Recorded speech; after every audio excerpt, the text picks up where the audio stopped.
Jednak Roman Mareš, ale také celý Erapak Chrudim se zúčastnilo víkendu Giga Sport Cupu v Brně a my se teď půjdeme na tenhle turnaj alespoň krátce podívat. Bývalý Mizuno Cup, v loni Winter Cup a letos pak nově Giga Sport Cup, neboli jeden z nejlépe obsazených futsalových turnajů na našem území, se o víkendu uskutečnil v Brně.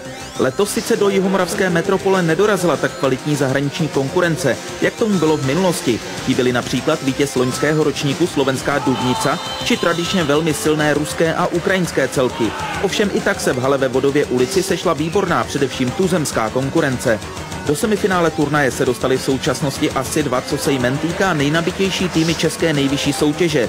Vedoucí celek první ligy pražský Eco Investment, včetně 4 reprezentantů z nedávného mistrovství Evropy v Portugalsku a také aktuálně třetí Chrudim, úspěšný účastník ligy mistrů v čele s oběma bratry Marešovými.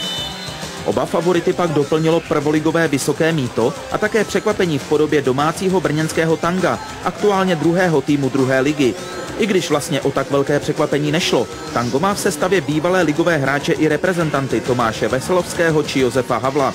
Navíc se k ním v poslední době přidal i Michal Belej, známý především z působení ve velkém fotbale v prvoligových týmech Brna a Českých Budějovic.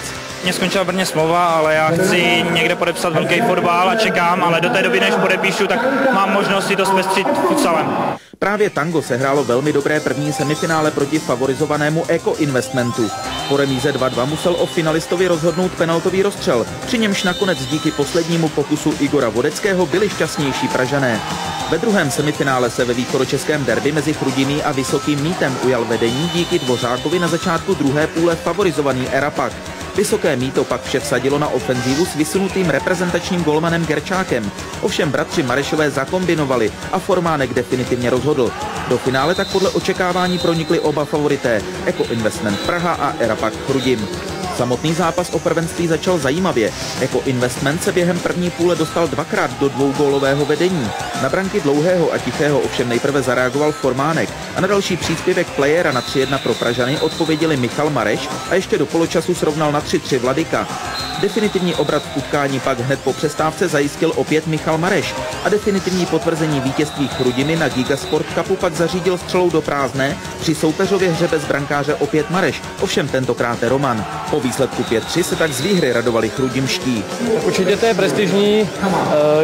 Eco Investment má výborný manšaft, ještě mají výborného trenéra, takže mají tam nějaké kombinace, standardky a říkám, je to výborný manšaft a hraje se proti ním těžko.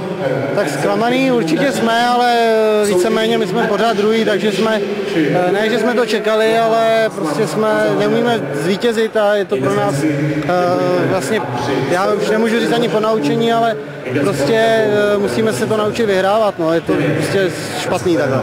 Třetí pak skončili hráči brněnského Tanga, kteří v souboji o třetí místo porazili Vysoké Mýto 5-2. Tak souboje s Erapakem Chrudim jsou jistě výzvou pro Eco Investment, ale tenhle turnaj nebyl například výzvou pro Torf Pardubice.